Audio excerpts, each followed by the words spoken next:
to consider appeal by Holly Hamer and Mark Fastow and Ann Fredericks, all of Seacon Crossroad, appealing the building inspector's February 1, 2022 decision to deny the petitioner's request for zoning enforcement relative to the scope of the current airport use in Barrington.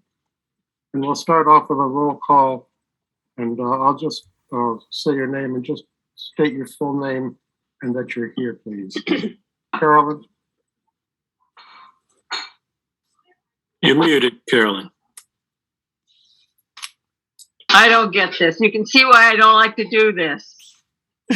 Very good. Just state your name and that you're here, please. Oh, Carolyn Ivory, and I'm here for the meeting. Steve? Steve McAllister, I'm also here for the meeting. Madonna? Hearing. Madonna Marr, I'm here for the meeting. Michael? Michael Wise, I'm here for the meeting. And JB? I'm here for the meeting. Okay, and I also am Ron Magdalene. And I'll ask Chris if you'd be good enough to start off by reading the notice. Sure, and I'll just point out, myself, Chris Rembold, I'm the Assistant Town Manager and Director of Planning and Community Development. With us tonight also is Town Council David Dineski of KP Law. The Great Barrington Zoning Board of Appeals will hold a public hearing on Tuesday, April 5th at 7:30 via Zoom to act on an appeal filed by Holly Hamer, 99 Seacon Crossroad, Great Barrington, and Mark Fastow and Ann Fredericks, 77 Seacon Crossroad, Great Barrington, all care of Thaddeus Hewer, Esquire, Foley Hoag, LLP, appealing the building inspector's February 1st, 2022 decision to deny the petitioner's request for zoning enforcement relative to the scope of the current airport use at 70 Egremont Plain Road, Great Barrington. Copy of the appeal is on file in Town Clerk's office, and instructions for joining the Zoom meeting were provided in the notice of the public hearing and the notice to abutters. This was published March 18th and March 25th in the Berkshire Eagle. Very good. Do you have a presentation? I do, Mr. Chairman. Thank you. Tad Hewer, Foley Hoag, on behalf of the petitioners, as mentioned by Mr. Rembold, we are here this evening on their appeal of the building inspector's February 1st determination denying their Section 7 enforcement request with respect to the scope of the current airport use at 70 Egremont Plain Road. I want to do three things, if I might, Mr. Chairman, this evening. And I'm happy to take questions, obviously, at the pleasure of the members of the board and obviously town council to the extent that that is useful and valuable to the members. The first thing is to explain why the building inspector's determination needs to be reversed on purely procedural grounds, because it neither responds to nor addresses the actual requests that were made. As a result, my clients are in a position of having been denied not just their substantive right to enforcement under Section 7, which I'll discuss in a moment, but their procedural right under Section 7 to obtain a determination from the building inspector as to the request they actually made. So that's point one. Point two, I want to walk through the two legal issues that require enforcement here as a matter of law. And those are, first, that the airport's expansion of its pre-existing non-conforming use over the last 90 years far exceeds what is allowed by right under Chapter 48, that's the state statute, and Section 5.2 of the Great Barrington Bylaw. That's the non-conforming use provision. And second, that the airport is prohibited by law from what it has done repeatedly since 1932, which is expand into structures that did not exist when the airport first became non-conforming. And third, I want to explain the reasons why both the bylaw and state law discourage and try over time to not just limit, but to restrict the expansion of non-conforming uses. These restrictions in the law, quite frankly, exist almost paradigmatically for this type of circumstance, which is where a residentially used property or residentially zoned property is being used for a commercial industrial purpose, like an airport. That's why we have zoning in the first place. That's why town meeting has decided to zone the town into different zones. And I can speak a bit as to why this request is not just legally proper, but why it actually furthers the intent and purpose of the bylaw. Are there any questions from the board as to that general structure before I kick off? Go ahead. So to begin with this first question about the procedural issues, the building inspector's determination, as you've read, acknowledged that there were 4 requests made here. Is that the airport be determined to be operating in violation of the bylaw, to reduce the scale of the airport's operations, to the time that they first became pre-existing non-conforming. For everyone's purpose here, that's 1932. That's when the airport went from being pre-existing and there was no conforming because there was no zoning to the requirement for a special permit for an airport in the R4 zone. They do not have one. They've never had one. So as of 1932, they pre-existed zoning, but they were non-conforming from that point forward. We also asked that the airport use be restricted to those structures that were lawfully existing at that time and to take other actions necessary to enforce the bylaw. The building inspector refused to enforce, and his conclusion was that there were no violations because the airport is a pre-existing non-conforming use. And I will say that is deeply confusing. The documents he cites appear to support the contention that the airport is a pre-existing non-conforming use. He cites 2 permits that were issued in 1931. He references some miscellaneous mentions in town selectmen minutes, and he references a 2017 decision of this board on a special permit. Whether the airport is pre-existing non-conforming or not was not the question that was asked. Indeed, the very first page of our enforcement request expressly acknowledged that the airport is likely a pre-existing non-conforming use for those very reasons.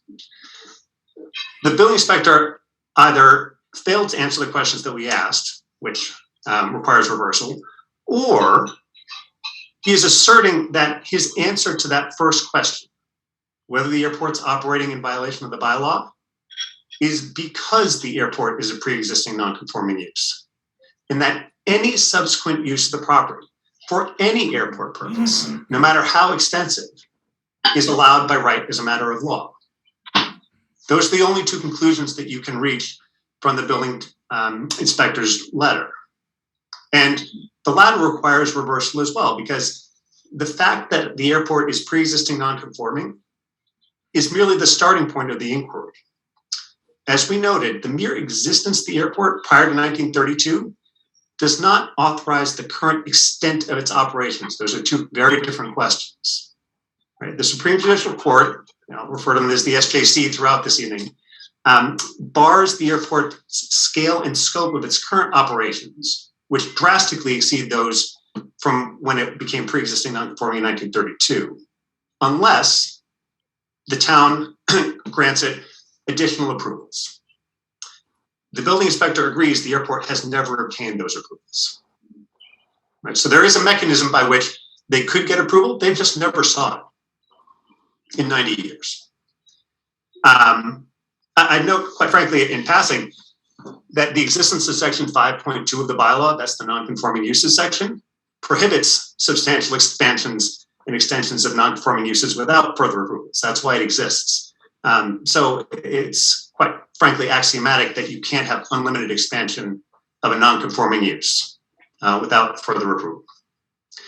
Separately, SJC precedent clearly and explicitly and unambiguously prohibits erecting and using additional buildings for a pre-existing non-conforming use, right? So even if the airport use of that property at 70 Egremont Plain is entitled to pre-existing non-conforming use protections, the airport cannot, because of that, use post-1932 structures for that use.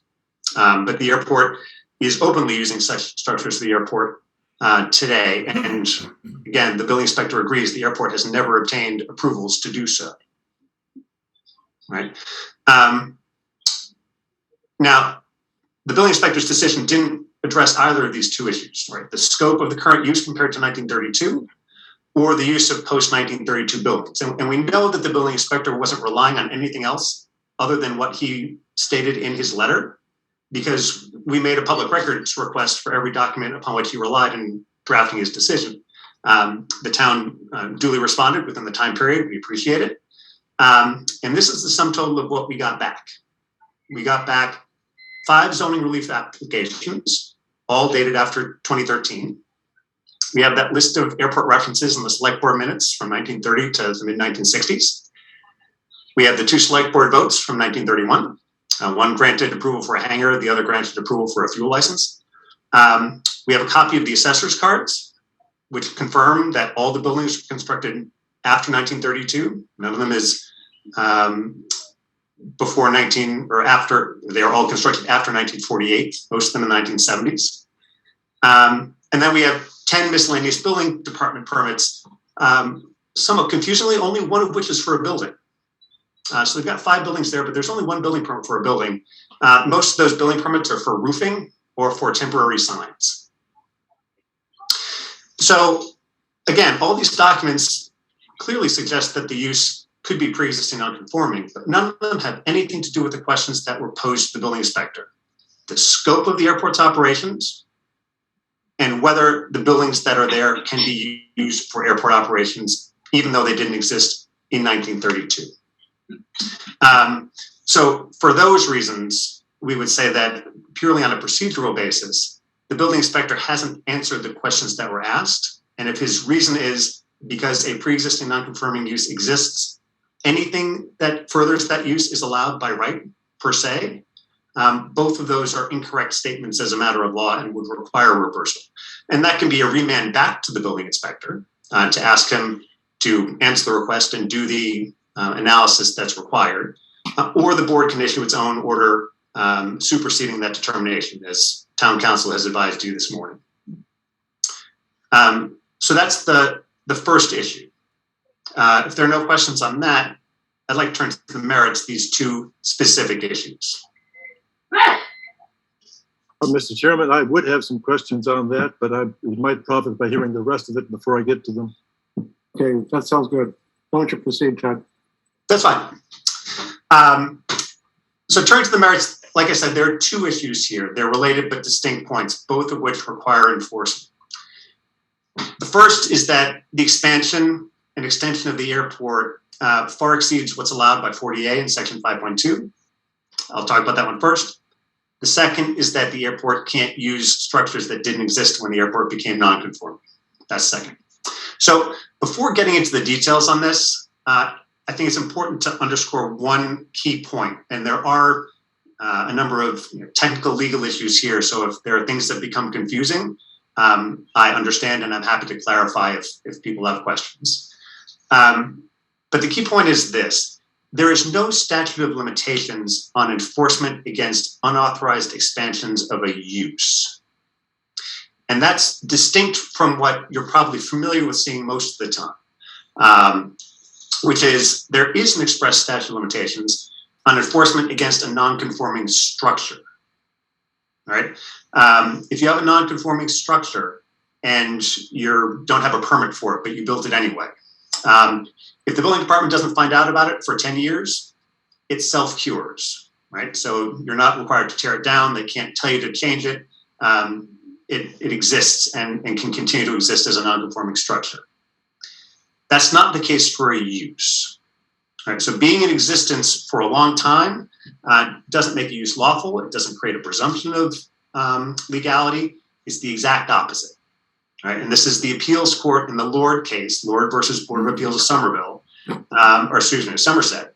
And they said the 10-year limitations period for zoning violations unsanctioned by a permit covers only structural violations. The omission of protection for use violations not sanctioned by permit is plain on the face of the statute. That's chapter 48. So while you can have a pre-existing non-conforming use and it can continue, it can't expand the use, and you can't use additional buildings for that use without getting these further municipal approvals. And the evidence that was submitted with the enforcement request, which you have, demonstrated that the airport has both significantly expanded the nature of the use and expanded into buildings. And quite frankly, the building inspector doesn't dispute that evidence. He certainly doesn't cite the evidence to the contrary. So let's turn to this first question: why the extension of the use exceeds what's allowed under 40A. So to understand this, we just have to look at section 1.4 of the bylaw, and it's a direct quote from state statute. And it says the bylaw doesn't apply to structures or uses lawfully in existence prior to the establishment of zoning. That's grandfathered pre-existing non-conforming uses. But it does say it, quote, shall apply to any change or substantial extension of such use. So the key question here is, what constitutes a, quote, change or substantial extension of such use? Fortunately, the SJC has answered that question about 50 years ago in the Powers case. And in Powers, it established 3 tests for determining exactly this answer.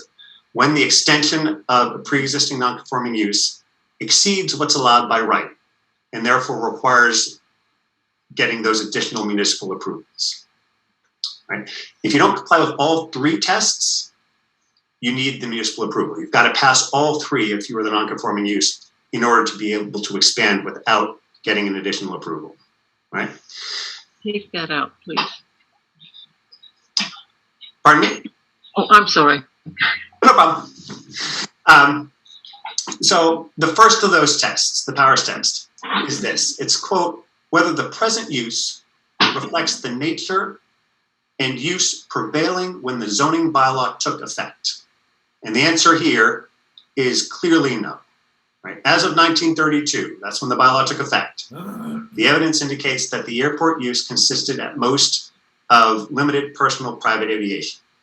There's no evidence that there was a flight school in 1932. The earliest we see about flight school, as you've seen in the evidence that we've submitted, is early 1940s. There's no evidence that commercial airplane maintenance and repair work was being performed on the premises prior to 1942. Even the airport's own website right now says that BAE has operated a maintenance facility at the Great Barrington Airport since the 1940s. That's at least 8 years after zoning came into effect. And there were certainly no nighttime helicopter drills in 1932 because the first military helicopter wasn't put into production until 1942. And that's courtesy of the US Army's own website. I'll trust them on that one. So the present use here does not reflect the nature and use prevailing in 1932. Right? The second Powers test is whether there is, quote, a difference in the quality or character as well as the degree of the use, end quote, from the date on which the use became pre-existing non-conforming. And the courts have looked at this. They've provided a bit more useful guidance on this. They've said a pronounced physical expansion necessitates a finding of change or substantial extension of the degree of use as a matter of law.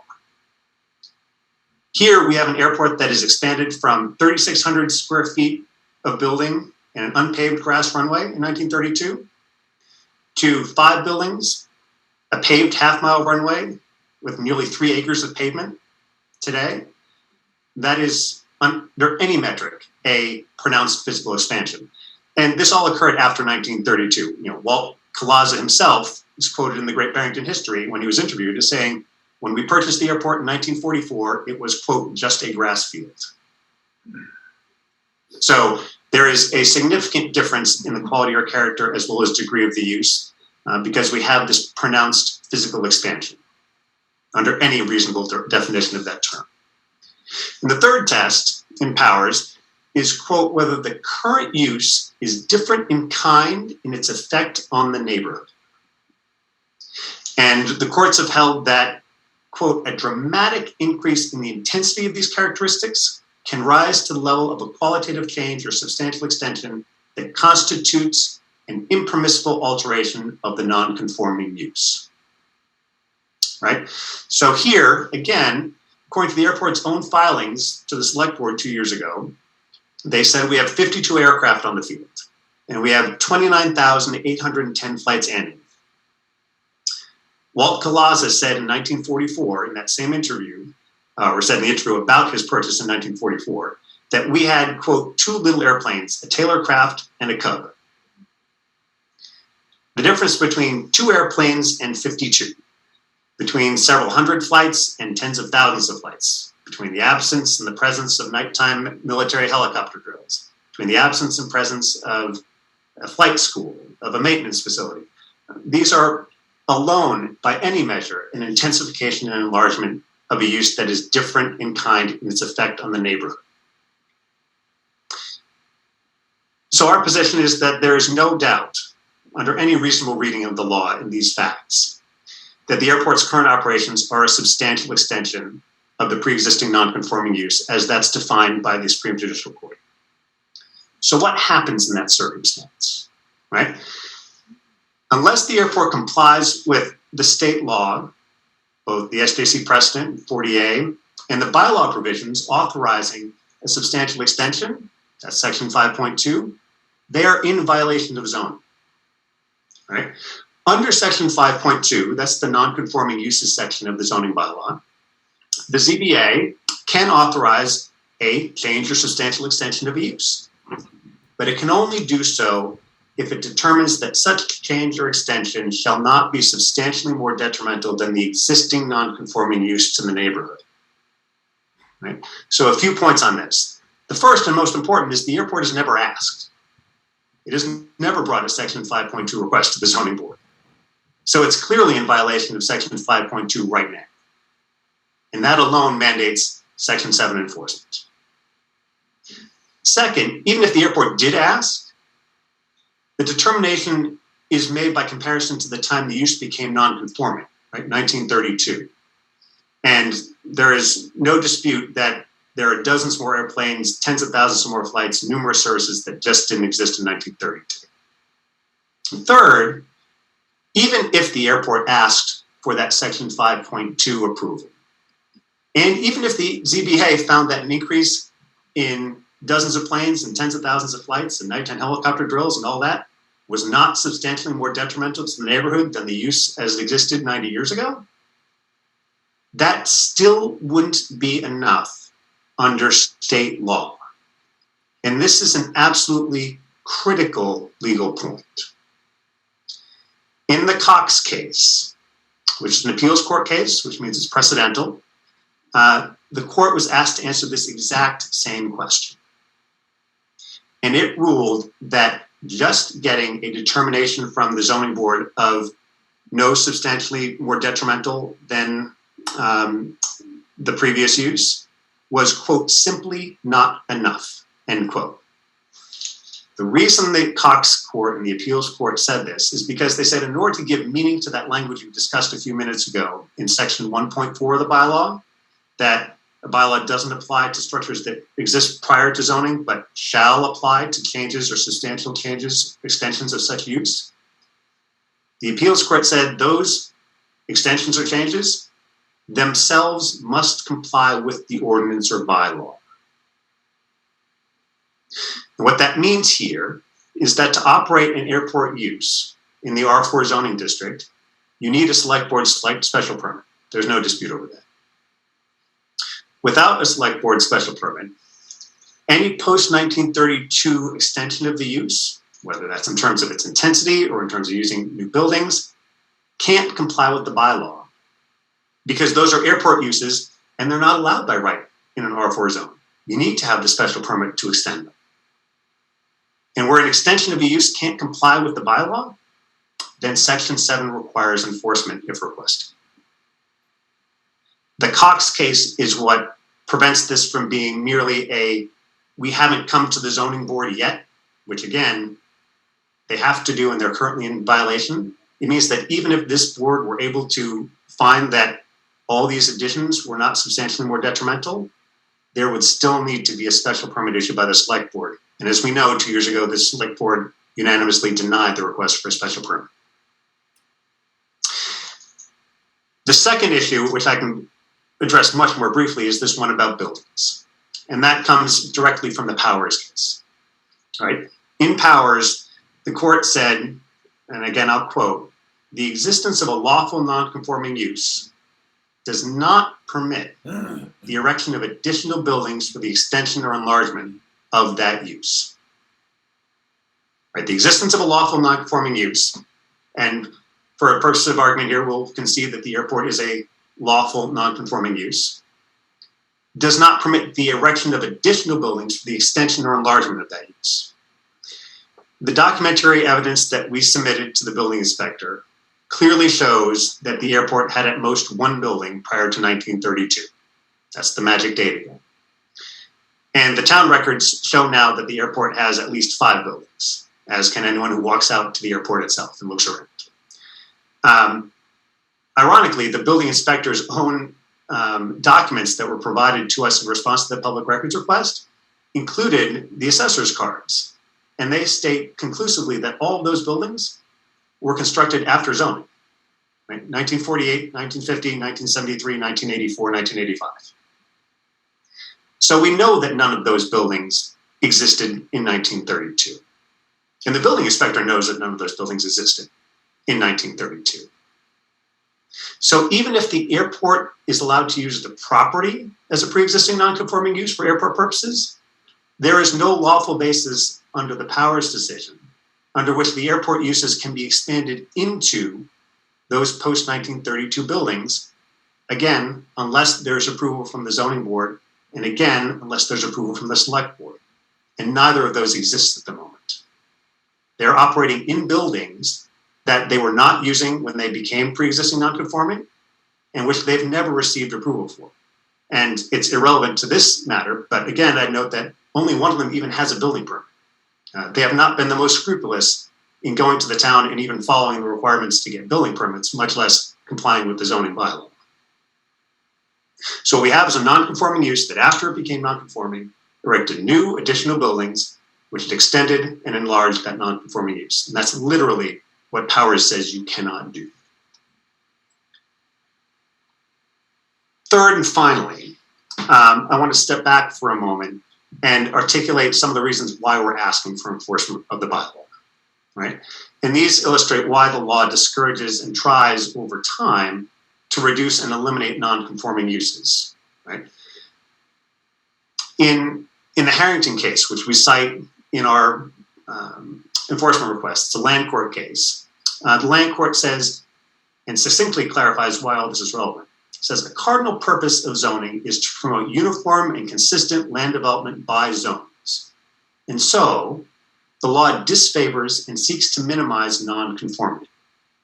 The party seeking to continue a non-conforming use should bear the burden of showing that they are entitled to do so.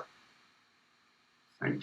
There are excellent reasons why the town has agreed for 90 years, since 1932, uniformly, to prohibit airports in this specific location as a matter of right.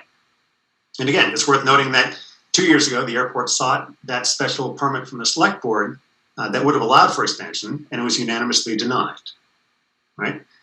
For instance, having an airport at this location is a risk to the town water supply. You have an entity that's using highly toxic materials. They have leaded gas right on top of an aquifer.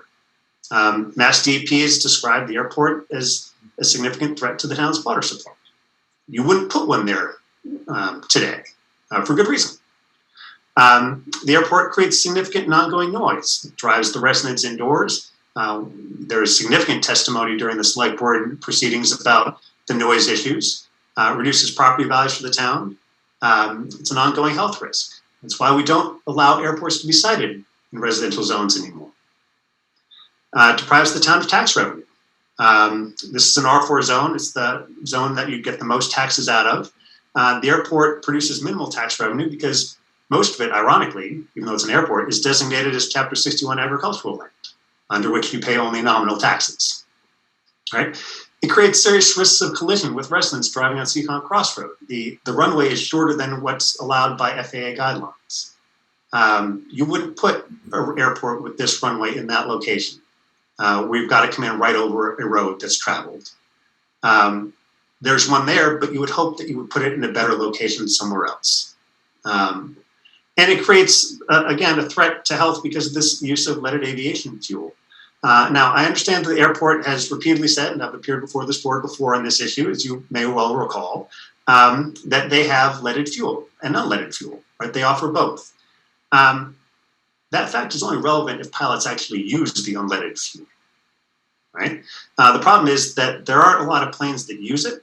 And quite frankly, the airport's oldest planes, which are the ones that they use for student training and which fly the most, are the ones that can't use it. They're the ones that use leaded fuel. And it's incredibly expensive, sometimes impossible to retrofit a leaded plane to an unleaded plane. So you can pick and choose amongst any of these, but the underlying point is that avoiding these kinds of incompatibilities is exactly the reason why state statute and the town bylaw discourage post-zoning expansions of a non-conforming use, whether that expansion is intensification, new services, new buildings. Reversing the building inspector's determination isn't just required by the letter of the law, but it's entirely consistent with the purpose of the law, which is that we are not in the business of expanding and authorizing unlimited expansions or intensifications of non-conforming uses. Our goal is to allow them to exist as they were, but to hope that over time we get back to a system where we have zoned the town appropriately so that like-minded uses are around other like-minded uses and incompatible uses are separated from other ones that are incompatible with them. And so in conclusion, for all these reasons, as we've stated in our documents and our materials, we believe that building inspector's determination should be reversed. The petitioners, my clients, were entitled to a determination on the merits of the enforcement request they posed. And because the scope of the airport's post-1932 expansion far exceeds what's allowed by right under powers, because the airport's expansion into 1932 buildings is directly contrary to powers, and again, because none of the required municipal approvals that would be necessary to allow for those expansions have been sought, and again, because they are required by both the zoning board and the select board, they have not been received. Under those circumstances, enforcement is mandated as a matter of law under Section 7. I appreciate the board's time. I know this has been a lengthy presentation. We think it's important, so I appreciate your attention. I appreciate you doing this over Zoom. I'm cognizant that it's not the best way to do pretty much anything, but I'm happy to answer questions that the board may have. Well, thank you. Before we go to questions, I'd like to ask Dave Dineski to comment on the legal points that have been brought up tonight. Mr. Chairman, did you have a specific element? I think there were a few that were presented to you, or you... Well, we need some guidance as to how to proceed from here. So, on kind of going in order, I guess, I don't agree with counsel for the appellants that a person requesting zoning relief who may pose certain questions is entitled to specific or direct answers to the precise questions. The statute allows for a person to request zoning relief, and if it's denied, the enforcing person, the administrative official, is to state the reasons. And in this instance, the appellants are presenting their dissatisfaction with the reason, but there was a reason stated. So I don't think that there is a reason or a requirement that on that basis alone, this board would need to remand to the building inspector for an additional comment or explanation.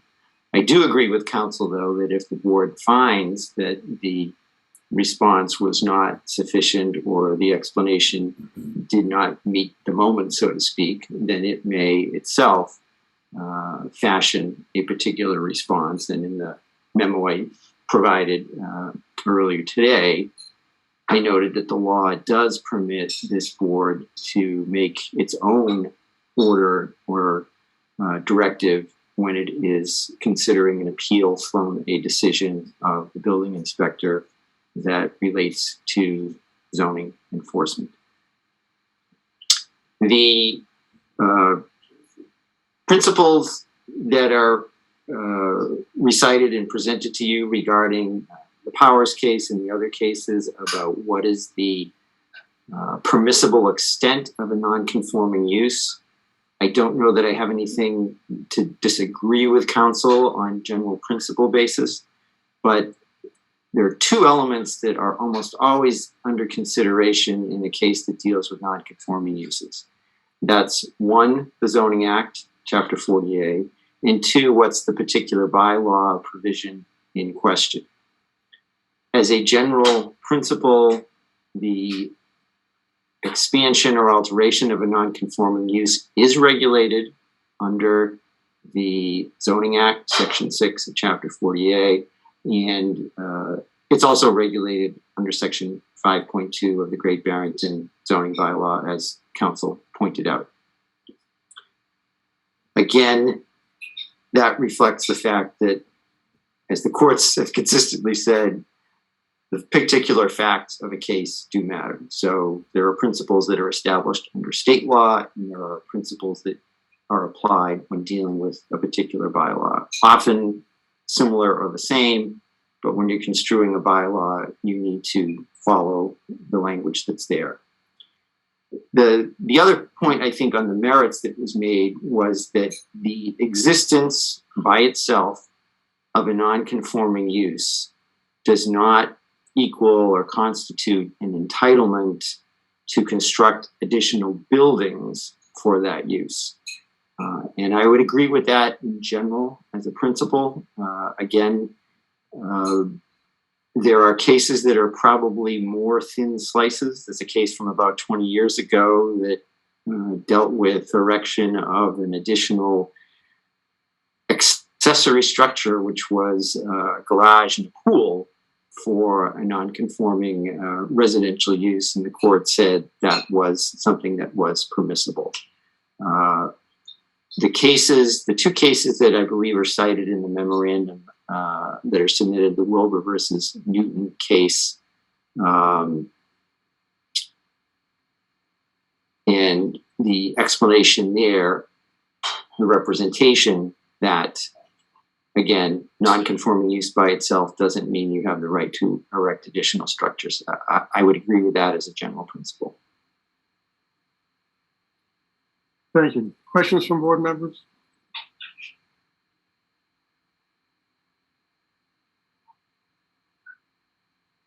Mr. Wise, I think if you're asking a question, there you go. There we go, yep. David has already pretty much answered the first one I have, which is, as I read the building inspector's order, he found that Oh, you just clicked off, Michael. I read the building inspector to have found that the current operation was consistent with the bylaw. I did not read him to have found that it was so because it was pre-existing and non-conforming.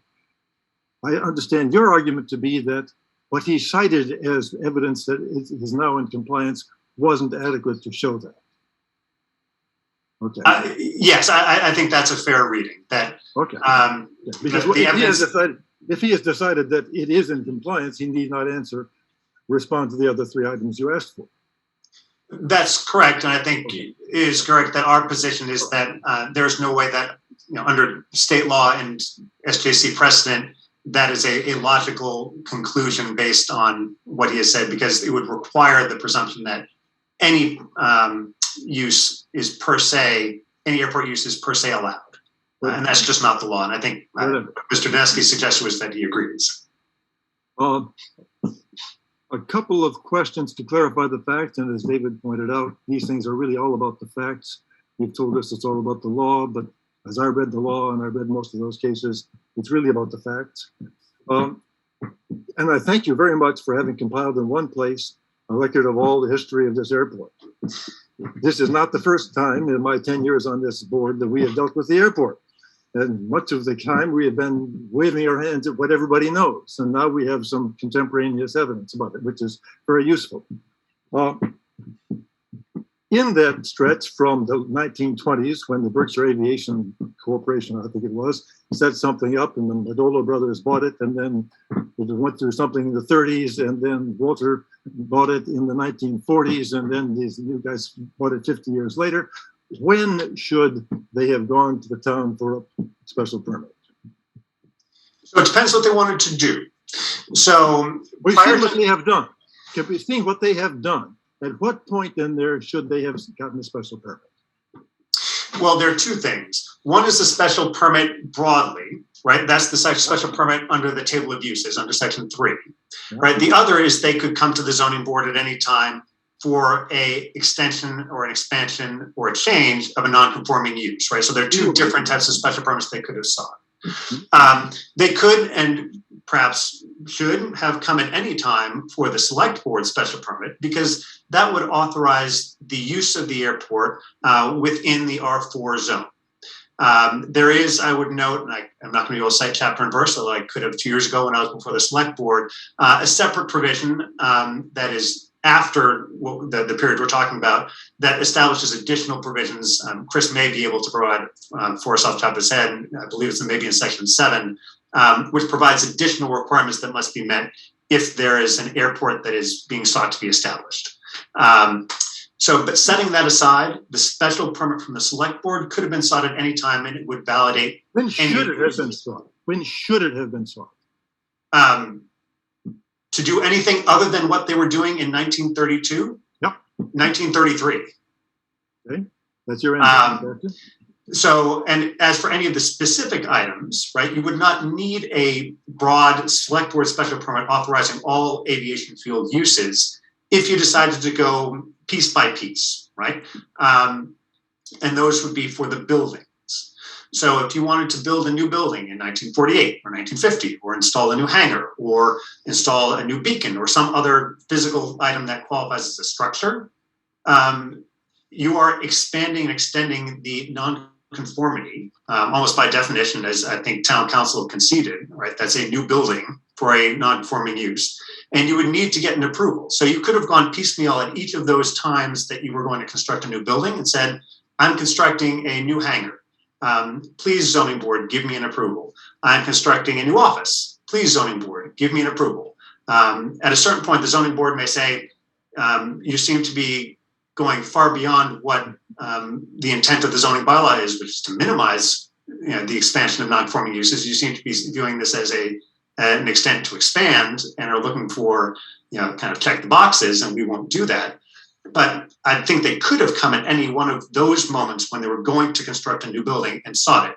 Again, they didn't even seek building permits, so I'm not sure why they would have come to the zoning board to seek, the legal relief that would be also required. At minimum, they should be in the building inspector's office asking for a building permit. But I think those are the points at which they would or should have done it. But certainly not 90 years later. Okay. I think that seems too late by any stretch of the imagination. I understand your position on that. Later I'll tell you whether I agree with it. On the buildings point, supposing that the use has not in fact been expanded beyond the original pre-existing non-conforming use, but contrary to your advice, a new building was built anyway. Yep. Does that building enjoy the 10-year statute of limitations against challenge or not? It does. So the building enjoys it, but the use of the building does not. All right. So this is the my presumption is that the use has not expanded inordinately. Okay. So I agree with that, I'm sure. But yeah, I think I'd say the presumption that the use has not expanded beyond the permissible amount. My question is whether the 10-year grandfathering applies to a building. So two slightly different questions. 10-year grandfathering always applies to a building, but that's because it's a structure. Yep. So after 10 years, the structure cannot be demolished, right? You see this all the time. People add an addition to the back of their house. No one sees it because you're on 4 acres. And then the building inspector comes and says, you didn't get a permit for this. And you say, well, it was built 25 years ago. You can keep the addition on the back of your house, right? Same with the structure. If you build a new building and the building inspector doesn't come to enforce for 10 years, that structure may remain. It cannot be required to be removed.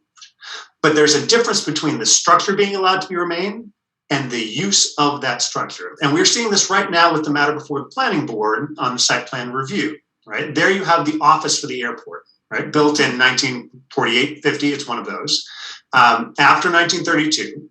And the question is, can they demolish that building and rebuild a new office on that location? Our position was the same position I've just presented to you tonight. That is an expansion of the use from where it was in 1932 into a new building built in 1950. If you wanted to rebuild that building today and say it's going to be a house, that's fine, right? That would be a residential use in the R4 zone, entirely permissible. The building can, and if you want to reconvert that office into a house, also permissible. It's an allowed by right use. What you can't do is move that pre-existing non-conforming use that is not to be expanded without approval into a new building and say, I'm in that new building now, right? That's exactly what Power says you may not do. You may not expand your use into it. Okay, I understand your position. Just to clarify what significance the remedy might have, if the airport cannot use, well, if the use they're doing right now is beyond what is permitted because it wasn't happening in 1931, are they required to land their planes on the grass beside the runway?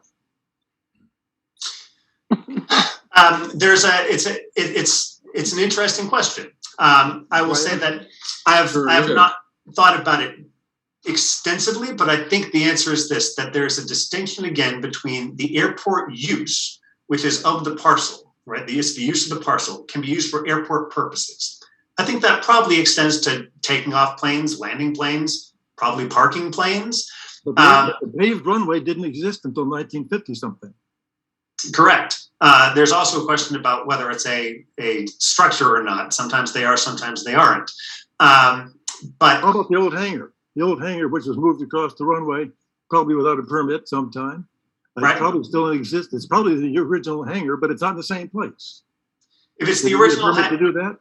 I don't know if there is any case law about what happens when you have moved a pre-existing building to another location on the lot and you were using it for the same use, but I would imagine it's probably allowed, but creating a new building and putting something in it is probably not. And again, this all goes back to the principle of why we have pre-existing non-conforming uses at all. Because when we passed zoning, we said, look, we're not going to make everyone stop using the buildings that they're in. They had no idea when they built it, bought it, used it, their house, that you were too far into what was 50 years later going to be determined a setback, right? Not even a term that was known. So we're going to allow those and tolerate those to exist. But what we're not going to do is say you can just continue using them with impunity and expanding them. That's the reason we had zoning. We said we will allow these things to exist where they are, but we don't want any more of them, and we don't want a lot more of what they do in that place. So to the extent that the airport is attempting again to go from a small airport with a couple of planes and a grass runway to 3 acres of paved runway, 30,000 flights and 50 planes, that's under anyone's definition, I think, an expansion of a use. And that requires under state law and even section 5.2, some additional approvals that they've just never received. Mr. Chairman, I'm done playing law, Professor Games, so I think others may have some questions. Steve? Related to that, in 1931, there was a 3-day air show there. Would they be permitted to do that? By right? They have been doing that, evidently. They did it at least once. So they could presumably go back to a September air show that runs 3 days and attracts thousands of people. It depends. There's case law, which I can find for you, and I think probably town council has it as well. Specific one-off activities don't create a pattern that allows you to do it. Simply because it was done once doesn't mean that you can do it forevermore. So I can think of many things that were done once that many people would not want to do forevermore. Well, that's part of the intensity level of use, though.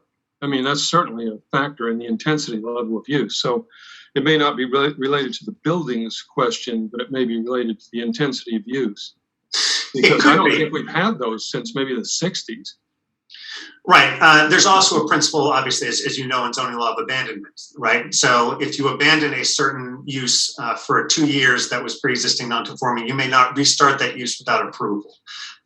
So if that was something that was done before and it was deemed that was a use that would travel with the pre-existing non-conformity, there is, I would argue, a strong argument that if it's not been done for decades, that use has been abandoned. And again, going back to this general principle of we are trying to limit non-conforming uses, the law would not favor saying that it can be re-upped after a 50, 60, 90-year hiatus, merely because it was once done at a point in time when none of us on this call were alive.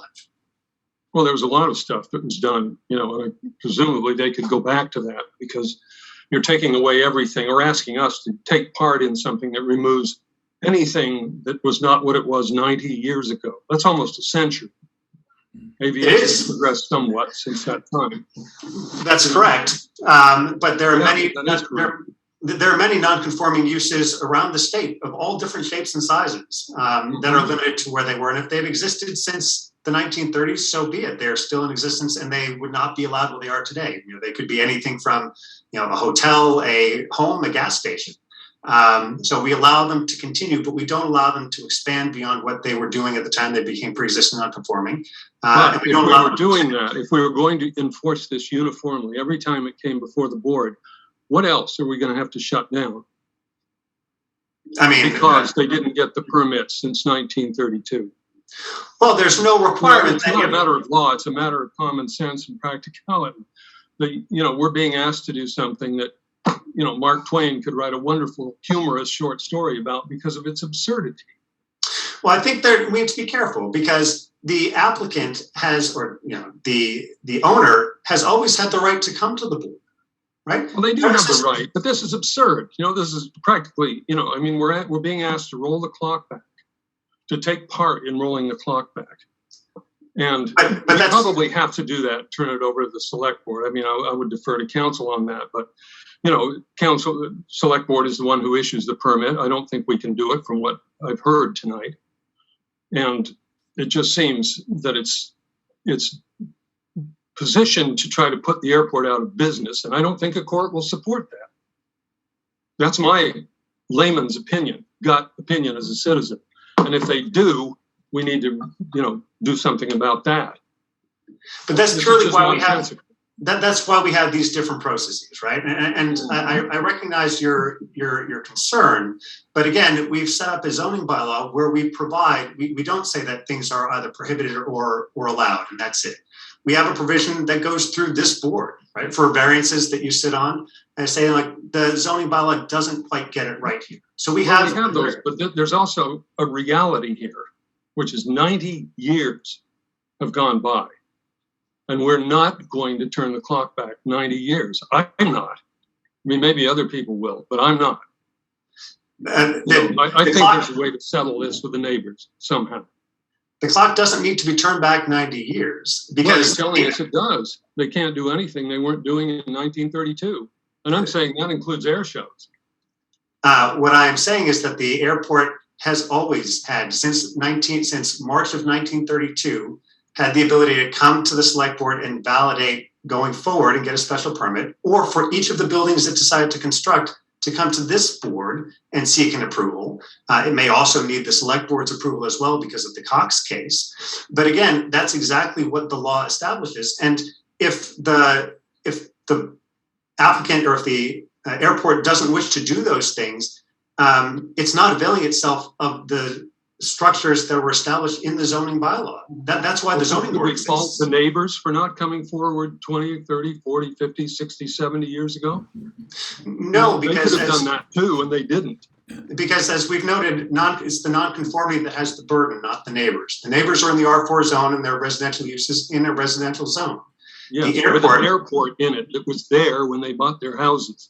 Correct, but the airport, as I've noted, is a pre-existing non-conforming use. The town has established zoning and said that it is non-conforming. It should not be there, right? It would not be allowed there today. The fact that it is there is by grace of the fact that it opened its doors, a couple years before the zoning bylaw came into effect. And of course, at the time the zoning bylaw came into effect, everyone was well aware of where it was, yet they still said, in future, we would never allow you to be here, right? They knew where the airport was and they zoned it R4 anyway. They could have zoned it industrial resident or industrial commercial, but they didn't. And presumably that was for a good reason because they didn't think it should be there and they probably didn't think it should expand, but they were willing to tolerate it where it was at the intensity it was. What we have today is a very different level of intensity that if you had asked those in 1932, is this what you expected from your pre-existing non-conforming use that you zoned R4, but said you can tolerate there? I think the town meeting at the time would say no. We don't know what the town meeting would say, my friend. I'm sorry, but we don't. We don't, but we do know what the town meeting has said, which is that if you want to have approval for these things, you've got to follow the procedures, and the airport hasn't. That may be, but I don't think you can make judgments about what would have happened in 1932 because you don't know and neither do I. And I think that in my layman's view of things, that this is a harassment and, not the existence of the law without the politics behind it is void. meaning that if there really isn't support in this town to get rid of the airport, it's probably not going to happen. I'm not sure that's how the law necessarily works. I mean, No, I'm not either. But I'm Town council- I'm ticked off because I feel this is a waste of this board's time.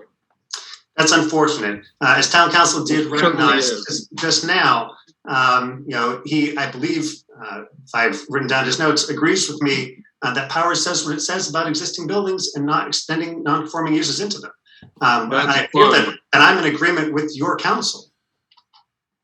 That's fine. So I think it's going to have to be worked out somewhere. But I don't think this board is the venue. We don't necessarily have the power to do anything about it. Whether That's- we reject the building inspector's, zoning enforcement officer's decision or not. And I'm not inclined to do that at any time without very good reason. So I will say that is exactly what the zoning board's obligation is under Chapter 48, which is to sit on appeals of building inspector determinations and make determinations as to the applicability of the zoning bylaw. That is exactly the purpose of the Chapter 48 appeal process. I would hope the board would recognize that. I've said enough. Further Is the questions? building, excuse me, this is Carolyn Ivory. Is the building inspector there to respond to any of this, about his, what he wrote? I was also going to ask if we're going to hear from the building inspector and or the airport. The building inspector, yes, staff is here and can answer questions. I leave it to the chair how he wants to proceed. And there are representatives from the airport here, and it's up to them whether or not they would like to speak. Building inspector is here, Mr. Chairman, should you wish. All right, let's ask him to defend his position.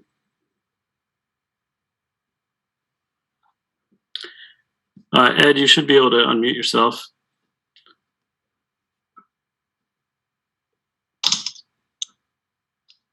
How's that? Yes. Good evening, everyone. I'm ready for a question. Well, what we would like is for you to defend your decision to not enforce the requested zoning enforcement from the applicant. I have nothing more really to add than what I've turned in, other than whenever they've come to me for a permit, I have forwarded them to this board. And whenever asked, I have recommended a special permit. Do other zoning board members have questions of the building inspector? Just one, kind of a procedural one. Ed, can you recall how many discrete matters we've had involving the airport in the last 15 years? Discrete matters, how many times have they shown up on my radar? Yes. I would say innumerable. I have a paper box full of public records requests where one would normally have a file. I have a cardboard box full of files, 1,000 times what a normal address would generate. Would it be fair to say that when you think about the airport, it's informed by all the other things you've done with the airport as well as the particular item that is on your desk at the time? I missed the first part of the question. And would it be fair to infer that when you issue a ruling about the airport, what you think about it is informed by your previous experience with these other matters involving the airport? Agreed, yes. Okay. Any further questions for Ed May? All right, thank you. Miss Ivory looks like she may be, yeah. Okay, am I okay now? Very hard for me to figure this out. Ed, I would just like to ask you in your response to the application here, it said that you didn't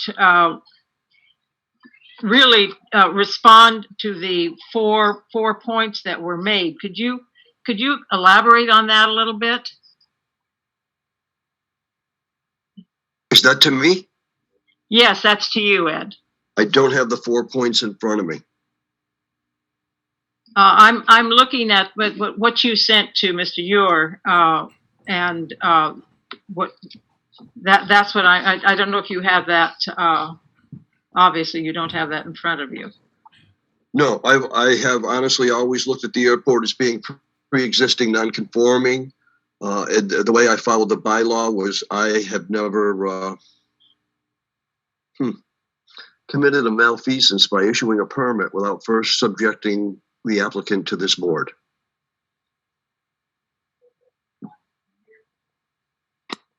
Okay. Further questions for Ed? Any further questions for either of the lawyers? I do have representatives from the airport here who would. Madonna had her hand up. Oh, Madonna, yes. Hi, Madonna Mar. I wanted to ask the attorney Hewer, is that how you pronounce your name? Sorry. Yes, ma'am. If we voted to overturn the building inspector's statements or assessment, what exactly can you explain clearly and succinctly what you would envision the airport to be? I mean, can you give a synopsis of that? How many buildings are there? Just tell me, as a layman, what your vision is if everything was returned. Sure. So if the board, and again, I don't want to discount what Mr. Dineski has said, that the board has the authority, I think he and I both agree, to do pretty much anything it wishes as a spectrum, right? So it's not merely a affirm or reverse. If the board wishes, it can fashion its own order that addresses various components in a variety of ways, and those are obviously all appealable by whomever. But it's not merely an up or down vote, I would say, unless the board wishes it to be, right? The board can always say we reverse in order you to do X, we affirm, or has something between.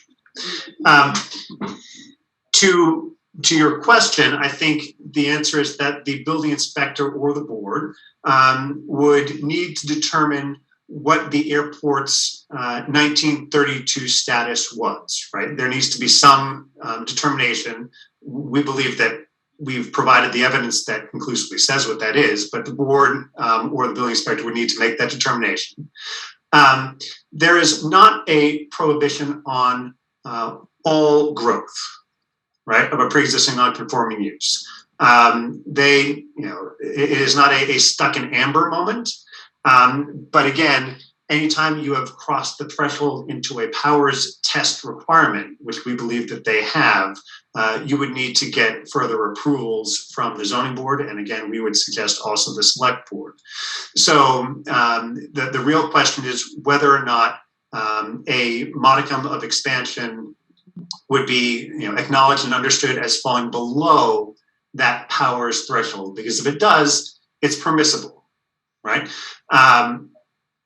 Where that comes down in terms of how many buildings or how many planes or anything else is quite frankly what we were hoping the building inspector would do, because it's the building inspector's job to make that determination. We merely stated that this is what the law states must occur.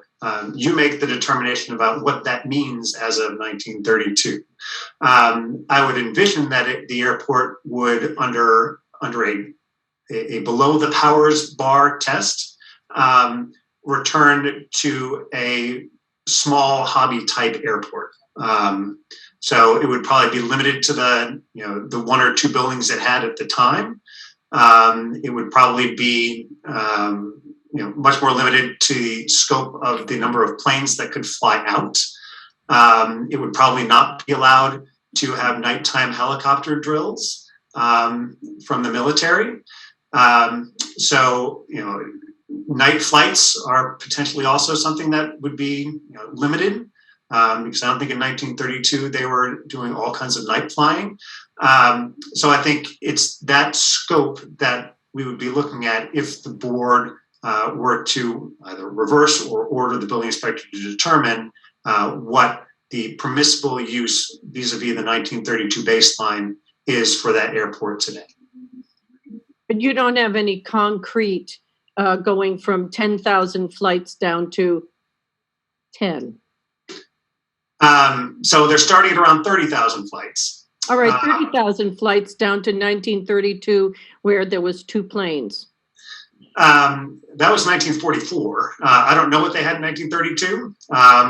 And again, there is evidence that there was, as Mr. McAllister had said, there were air shows there occasionally. Presumably there were bumps and spikes.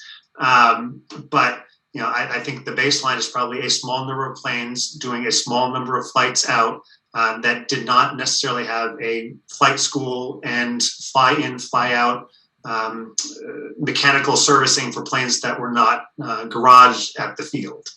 Right. So right now you have a situation where you've got lots of planes. There are lots of planes being garaged there. Planes fly in, they get serviced, they fly out. Partly this is for tax reasons. In Massachusetts, a lot of these things do not incur sales tax, whereas they do in other states. So if you're a field on the New York, Connecticut, Massachusetts border, but you're in Massachusetts, you have a competitive advantage for tax reasons. So I think for a lot of these things, we would say it should be returned to the number of planes that were probably there at the time, not being an in and out service, not being an extensive flight school operation. Essentially, it's a small airport in a small town. Further questions? Do we have representatives from the airport here who would like to speak? Carolyn, you're muted. Am I okay now? Yes. I was just hoping to hear from the airport, which Ron was just saying, hear from the airport personnel. You do, Ron. The attorney for the airport is present. I'll allow him to open his mic.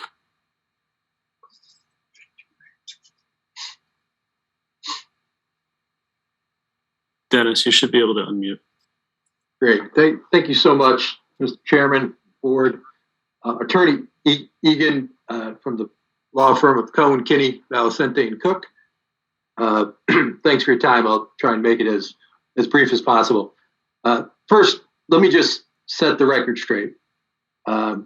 Sat here and listened to Attorney Hewer say things such as, well, they don't apply for a building permit, so why should they or would they apply for a special permit? Well, Mr. Hewer knows that the current owners of the airport, in fact, have on several occasions, including with respect to the construction of a deck and a handicap ramp, and every time they've done so, his clients have objected. The current owners have owned the airport since 2005. So none of those structures at the airport were built while the current owners own the airport. So to suggest that they did or didn't do anything with respect to the structures is preposterous. And in fact, I think it's meant to show a pattern to besmirch the operation and to besmirch what they did or did not do. So that's just Walt Collage died in 2004. His estate was probated, and as a result of that probate of that estate, the current owners inherited that. Second, I just want to touch on the point, this concept of abandonment. On the one hand, Attorney Hewer says everything that was done prior to 1932 or prior to the adoption of zoning can be done now. Mr. McAllister says, well, what about a 3-day air show? And Mr. Hewer doesn't quite like that because he doesn't want that to happen. So he introduces the concept of abandonment. Abandonment is of the use. The use is an aviation field. Attorney Hewer says is, well, it's an aviation field, but if you stop doing air shows, you can't start again. That's just preposterous. That's akin to saying a dental office is a pre-existing non-conforming use, and it is in some zoning districts. They stop doing a root canal for whatever reason, and then down the line they decide to do root canals, but wait a second, that's abandoned. You didn't do it, so you can't do it going forward. It's just a total mischaracterization and misrepresentation of zoning law. With respect to 30,000 flights, I think the airport wishes that it had 30,000 flights annually. If it had 30,000 flights annually, that would mean an average of 576 flights every day. So that's just not accurate. With respect to unleaded fuel, he adds, this always comes up. This isn't an environmental issue that we're dealing with this evening, but the planes that the airport owns are the ones that use unleaded fuel. So that's just setting the record straight. Let me turn. And then there was another question. Mr. McAllister asked, well, why are we here? And Mr. Hewer says, well, it's just my client's altruistic attempts to make sure that the Great Barrington zoning bylaw is uniformly enforced. That's not why we're here, and that's not why his clients have consistently objected and called and made complaints and all these things. Really what the goal here, in my opinion, is to close down the airport. Mr. McAllister and I agree, and I shouldn't put words in his mouth, but my opinion is that why we're here. And following Attorney Hewer's logic, we would only fly the types of planes that were flown when zoning was adopted. And we would only land on a grass field, but not even Attorney Hewer could bring himself to go that far because he knows that a paved runway does not violate the zoning bylaw. But let's turn to powers and let's turn to Chapter 48. The building inspector for each municipality is a zoning enforcement officer of that municipality. And when a applicant and owner wants to partake in some activity, whether it's pre-existing or non-conforming or is legal under the current zoning bylaws, the zoning enforcement officer makes the first determination as to whether it's a substantial expansion of the pre-existing non-conformity. And if the zoning enforcement officer decides that it's not and goes forward, then any neighbor or someone aggrieved has the ability to appeal that. In this case, that wasn't the case. Let me go to powers, the three-prong test. The nature of the use. Attorney Hewer is doing what one of my professors in law school used to respond to by saying, says you. In other words, where's your evidence? Attorney Hewer points to substantial documentation that to prove what was done or not done at the time that the zoning bylaw went into place. That's not what's happening. He's saying we don't have evidence that something did exist at that time. Therefore, we must conclude that it didn't. That's not how it works. What happens is if you want to prove that something did or did not happen, show us the evidence. Don't try and prove a negative. Don't say, well, we don't have any evidence that maintenance took place, therefore it must not have. He turns to the history of Great Barrington and the wistful remembrance of a dearly departed Walt as evidence of what may or may not have taken place. And so the nature of the use and whether it's substantially expanded, first you have to determine with evidence what it was. And simply saying we don't have evidence of what it wasn't, then that must prove it. That's just not how anyone can operate, and that's certainly not what the law provides. So no evidence doesn't mean that it did not happen. It just means that you don't have evidence. There's no written evidence as to whether there was maintenance or flight schools or anything else. The difference in the quality or character, by definition, planes, the nature of planes, their engines is going to produce more noise.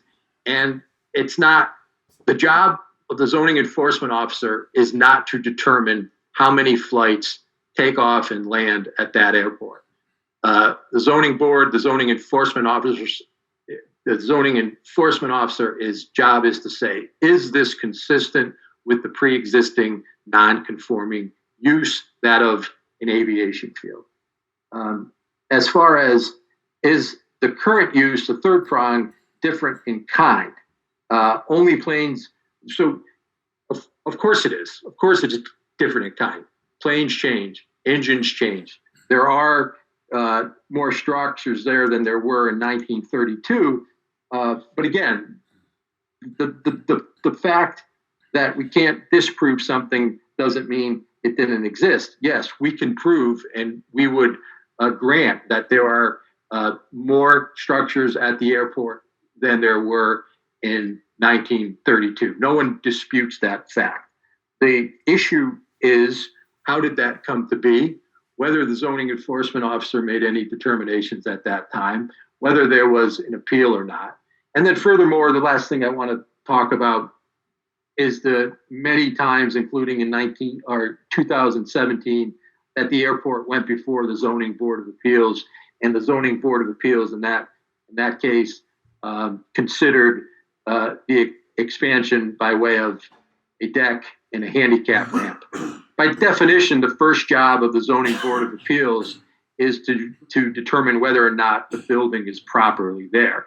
The building isn't properly there, meaning it's not legal. It's not a substantial expansion. It's equal in character, and it's an extension of the current use. Then it would never grant a special permit.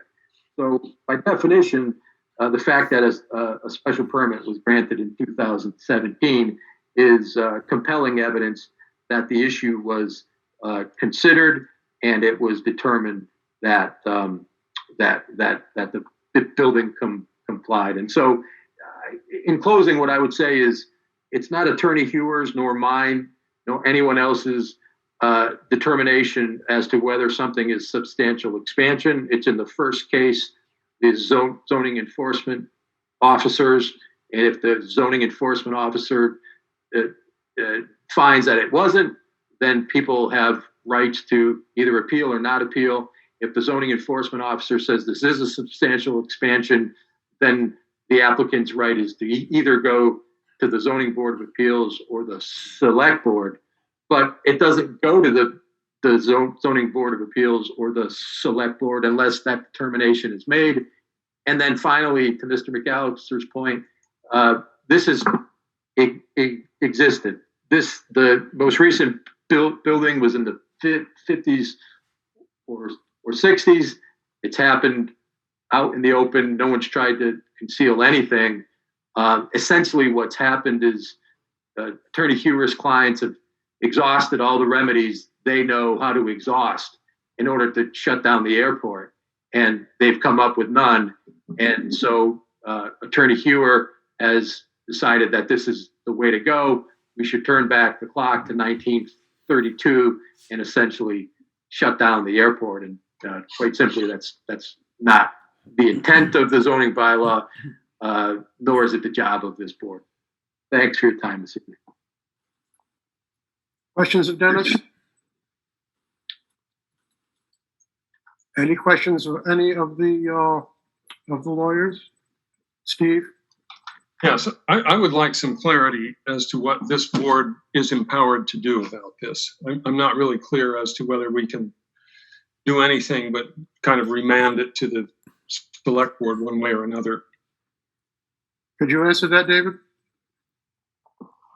Yes, Mr. Chairman, it wouldn't be a remand to the Select Board. This board wouldn't have the authority to refer a matter to the Select Board. I think that the remand issue that was raised was on the question of having the building inspector answer, I guess more particularly, as I'm perceiving the appellant's position, the questions that were raised. As I stated earlier, I don't think that's required, because I think, as one of the members pointed out earlier, that if the building inspector found no violation, then there would be no real need to answer the other questions. The thrust of the request was take enforcement action. Building inspectors, the thrust of the response is, I don't find anything against which to take enforcement action. So this board can agree with that and uphold the building inspector's decision. If it disagrees with that decision, it could engage in what has been referenced earlier this evening in some kind of attempt to evaluate what are the things that are in, what are the things that are out when you compare the prior use and the present use, as was discussed in some of the back and forth. Or the board could simply make some specific directions about activities at the property or buildings at the property. I do think the board has a pretty broad swath here. That doesn't mean it has to do something broad. It can do something narrow. It does, I think, have a fair amount of discretion in deciding how to ultimately make the decision here. So what, are we in the position that we're effectively issuing special permits? And when I said No. demand, what I really meant was an indirect process where we take some action on the vote, up, down, or sideways, and then it has to go to the select board to get permission to do anything beyond 1932. Whether someone would have to go, or the property owner would need to go to the select board, would depend on your determination. If you determined that, as the applicant is, or the appellant rather, is presenting, that the current extent of operations is simply not allowed under the law, meaning both the zoning act and the zoning bylaw, then, and I think this was also either referenced or intimated earlier, then the airport is back to a point of, as was described, a small country airport, and additional use beyond that would need to be approved either by this board with a request under section 5.2 or by a special permit for an airport, which is under the jurisdiction of the select board. So in 1932, when zoning was adopted, it was I don't want to use the wrong terminology, but it was permitted, but any further expansion of intensity or size or buildings would have required the special permit from the select board. So what I'm trying to be very clear about is whether this board can grant permission for those buildings or uses. Not in so many words, but or do we I just think go back to what is in this packet of information to 1932 every time? The exercise or the function of this board is not to quote unquote permit a particular structure, but effectively, if you affirm the building inspector's decision, which is that there is not a violation that requires enforcement, then that is upholding the position that what is existing at the airport and what is being used at the airport is permissible. I have a question related to that. It's procedural, David. The building inspector's decision is short. He does not cite all the things which are in the record now, thanks to the applicant, to the appellant's record. I find things in that record that would be of interest in explaining why the building inspector's decision is correct that he did not cite. Now, recognizing that what's going on here could be a setup for somebody taking this to court and an appeal, would it be useful for this body to issue an order, supposing it were consistent with the building inspector's order, but that was more detailed? Yes, you certainly could do that. You could make a finding with respect to the ultimate decision, if you will, the building inspector, and cite provisions in the record or that have been addressed here this evening as reasons for doing so.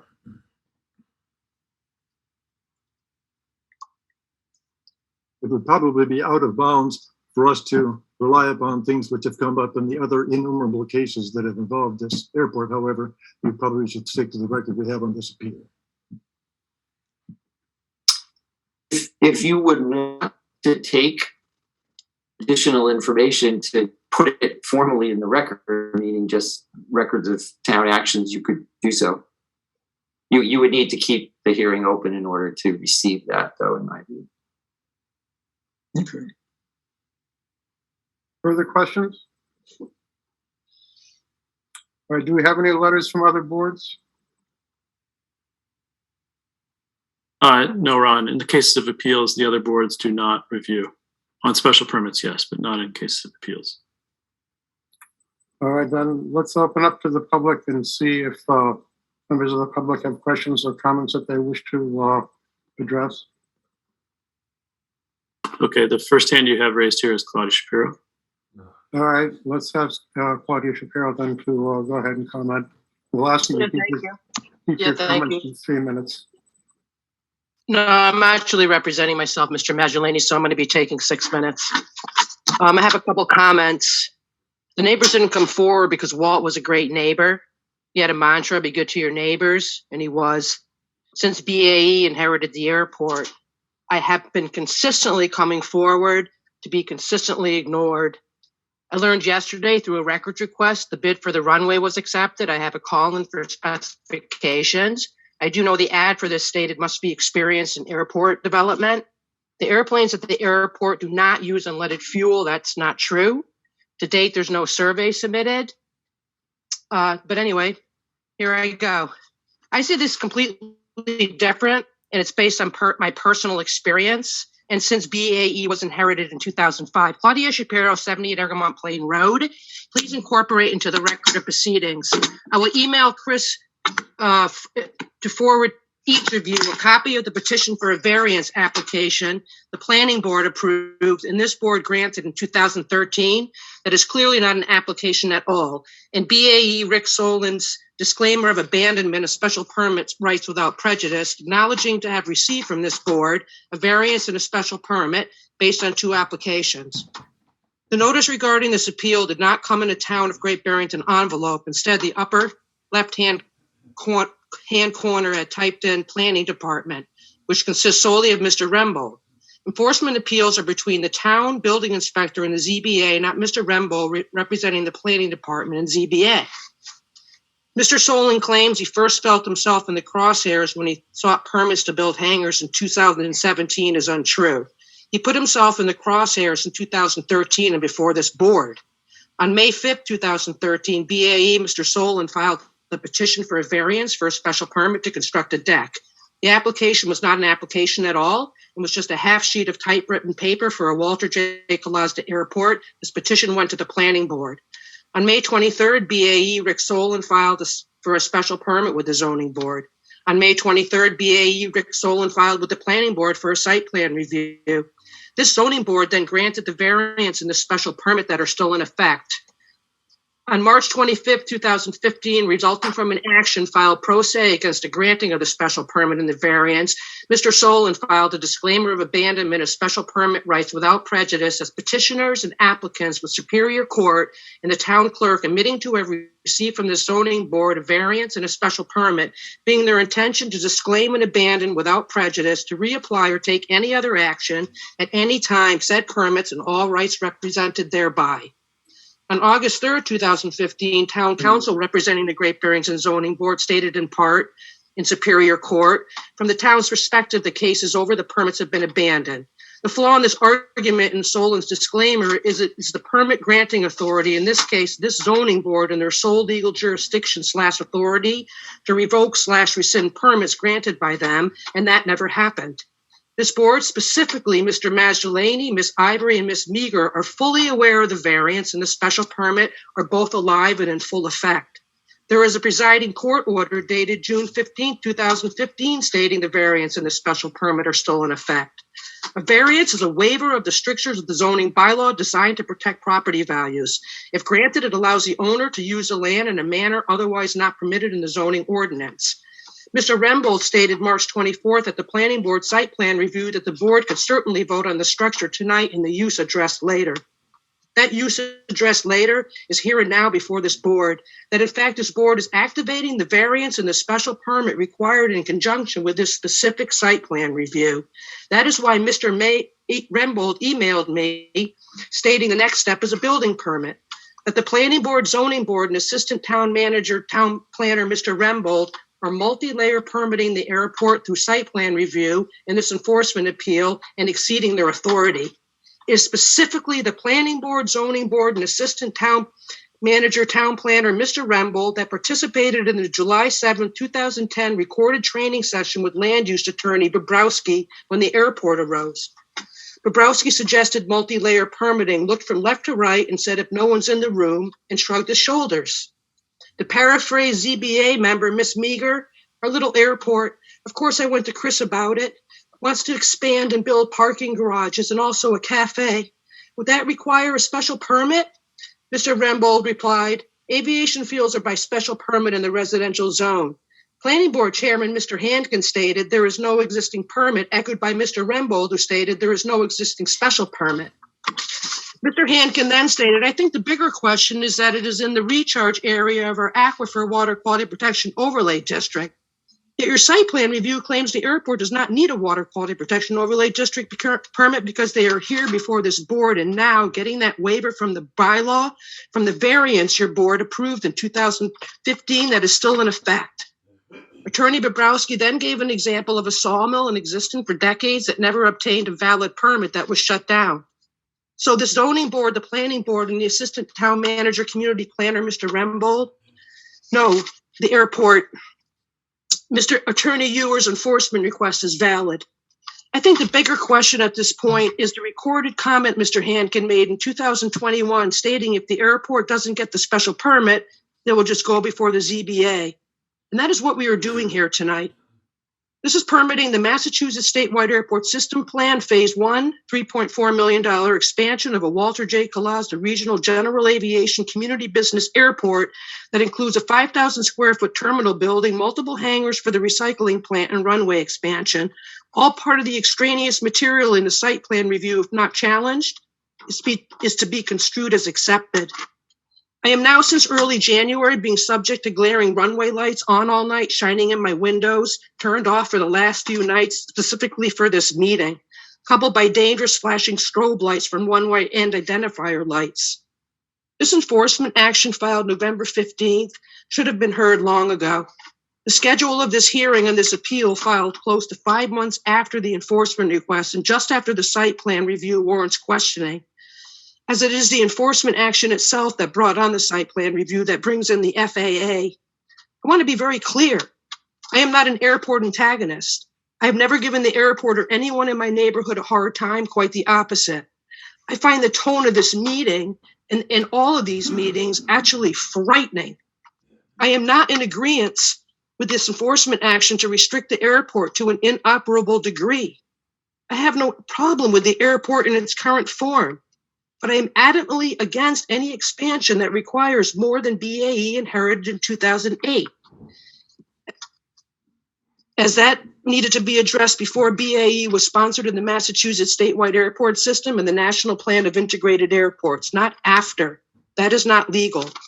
As I stated, and I'm stating again, it is my property that is the vital component to this zoning scheme, my end of the runway, my United States Environmental Protection Agency number, my DEP permitted regulated facility, and my very small quantity generator of hazardous waste status, defined in the zoning bylaw as any entity, public or private, other than residential, that will generate direct monetary compensation, grants, and incentives for the town to sustain the airport.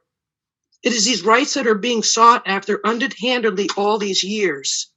My education is severely limited and is a handicap. Town officials and my immediate neighbors are and have been for years intimidating, bullying, and picking on me, and that in itself is illegal.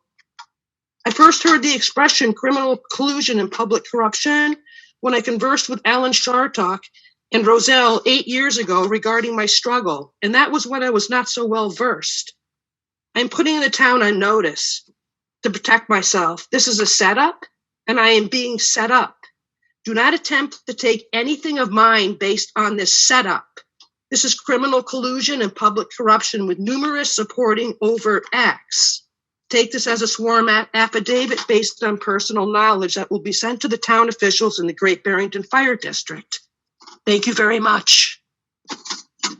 Do we have other people that wish to comment?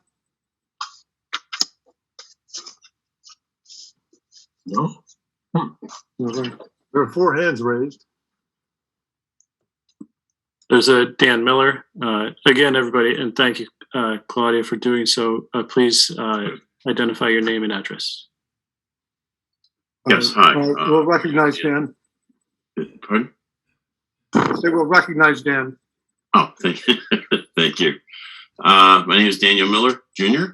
I reside at 140 Christian Hill Road in Great Barrington. I've been a resident in Great Barrington for several decades, growing up in North Egremont prior to that. So I'm very familiar with the airport. I did have some questions for Mr. Hewer. I don't see him on the screen. I don't know if is he still here, Yes. or has he left? Typically, the comments, Mr. Miller, are to the chairman of the board. Oh, all right. Well, that's fine. I'm sorry. Well, I think one of the things that he brought up were by virtue of the fact that the airport exists, that it risked collisions by the road, this Seacon Cross Road, for instance. My question would be, have there been any?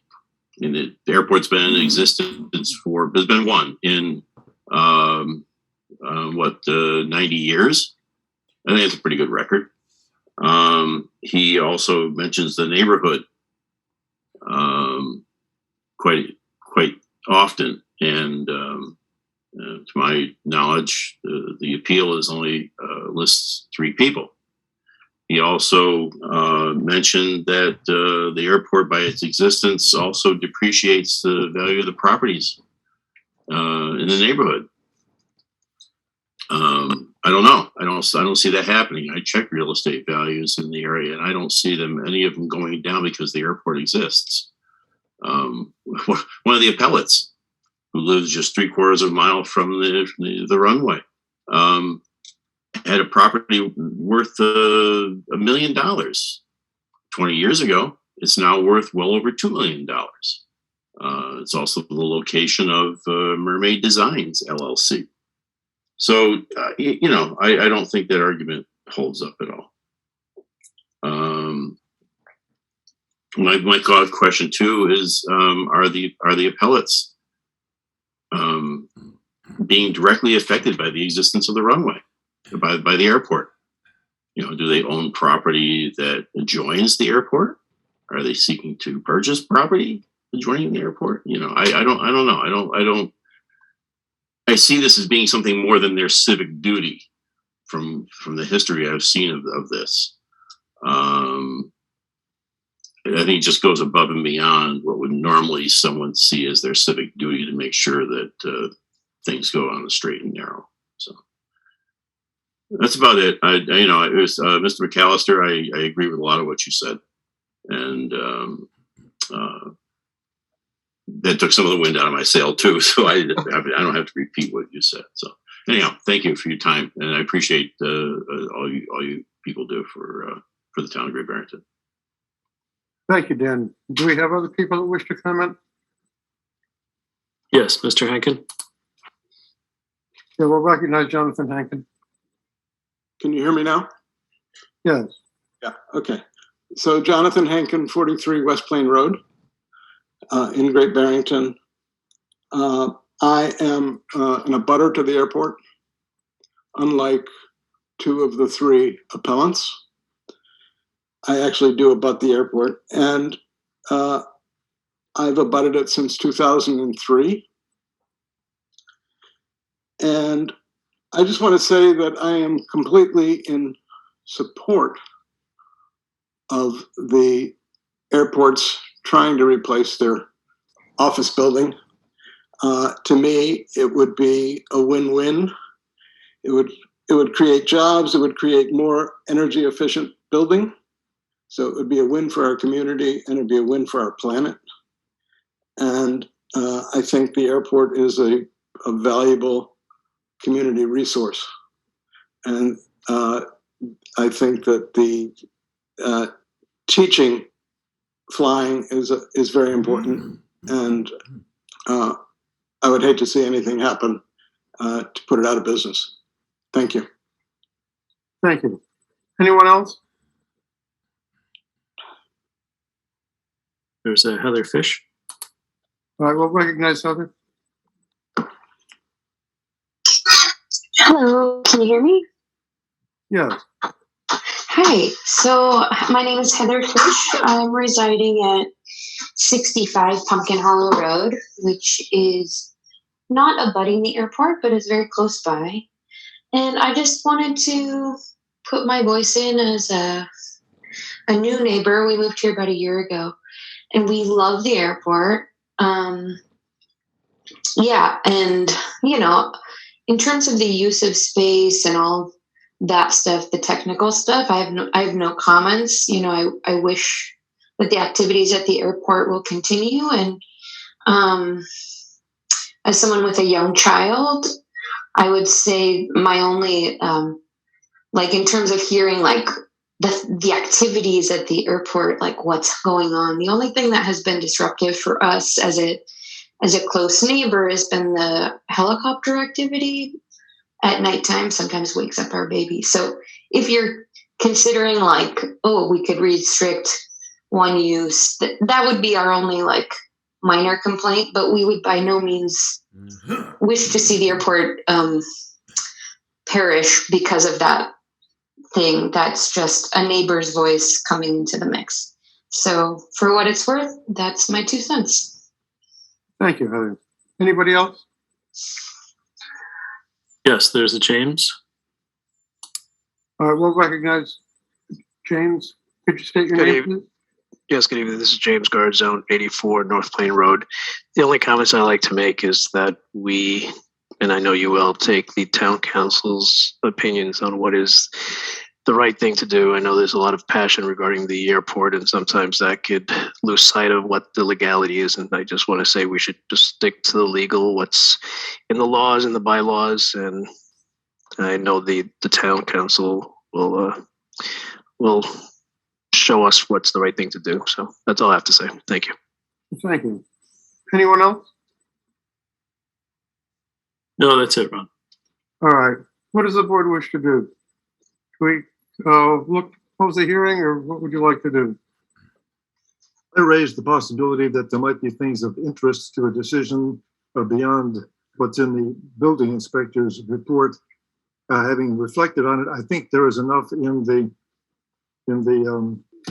record that has been provided to us by the appellant that I don't see a need to keep the hearing open for the purpose of getting more material. All right, I'll look for a motion to close the hearing then. So moved. Is there a second? Second. Any further discussion? All in favor? You'll have to do a roll call vote. Michael? Aye. Carolyn? Aye. Madonna? Aye. Steve? Aye.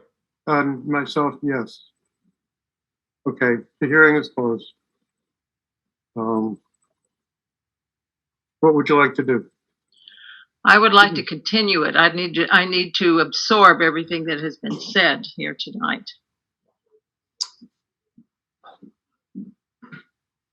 Okay, I am ready to move to affirm the building inspector, but if others would wish to reconvene after they've had a chance to think about it further, I will not make that motion. I'm with Michael. I am also. Me as well. Let's then vote on the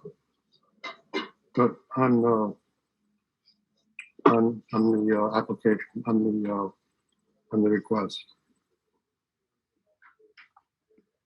Yeah, I move that we affirm the action of the building inspector. If you'd like, I can explain, but that may not be necessary. I wish you would explain. You want a second first? Is there a second? Second. Very good. As I said, this is about facts.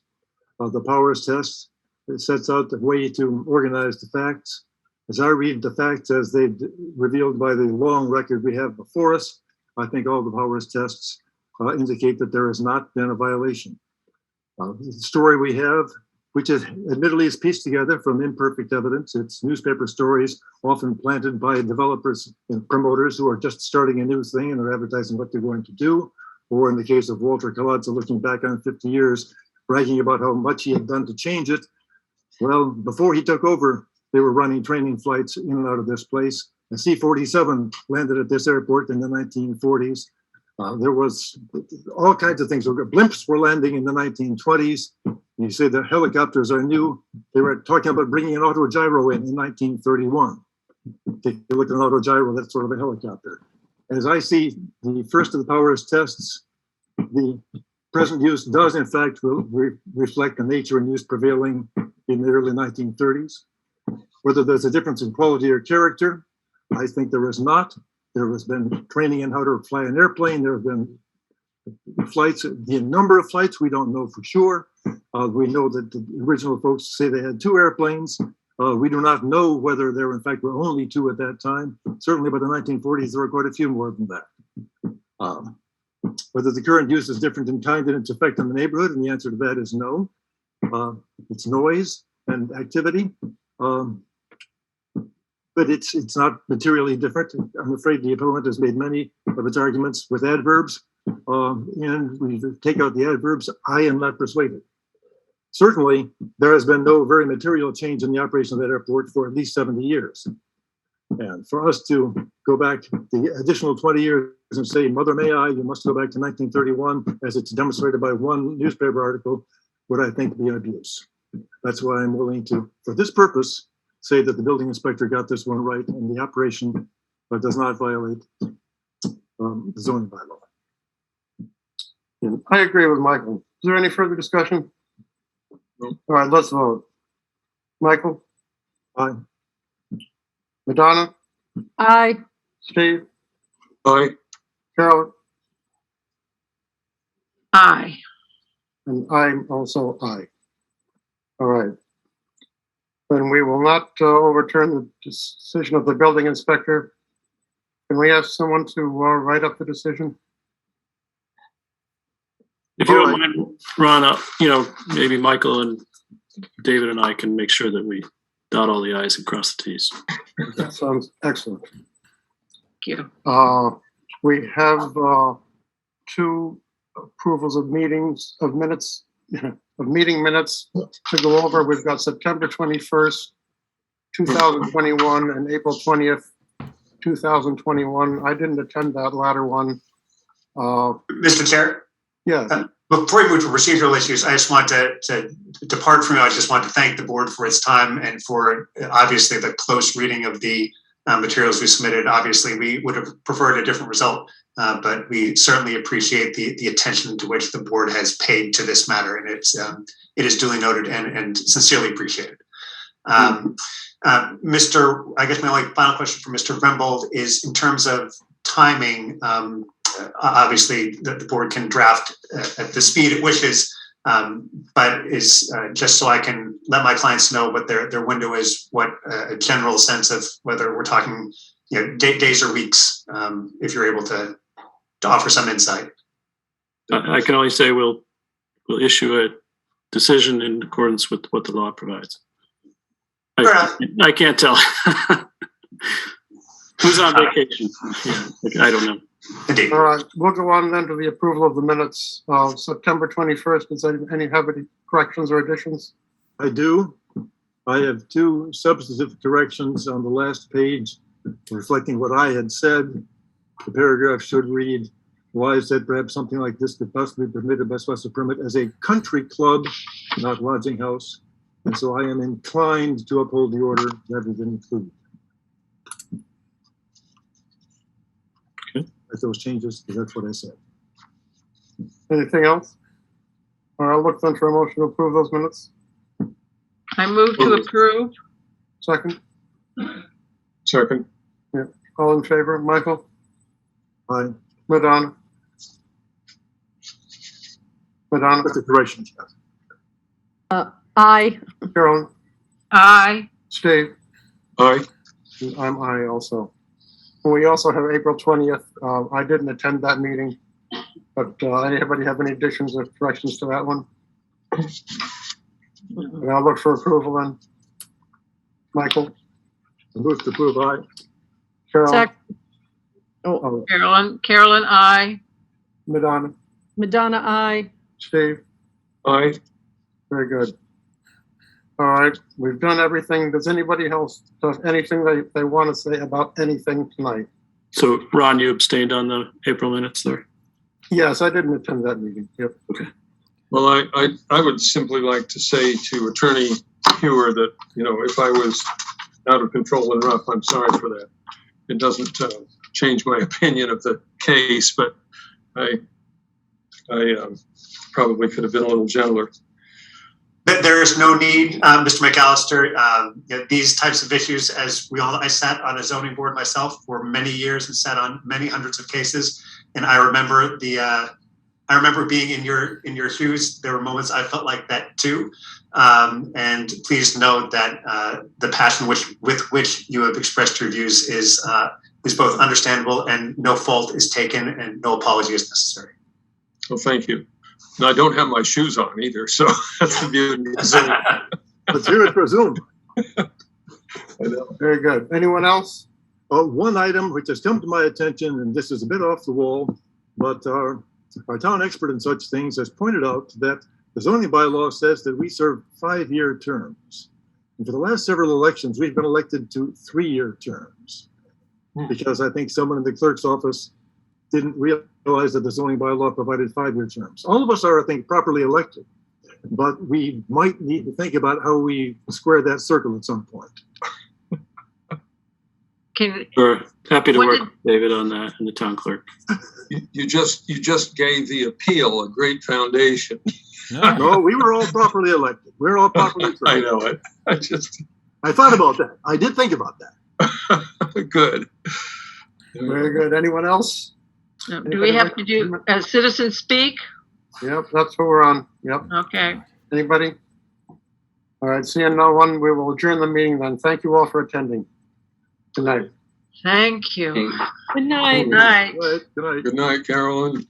Good night.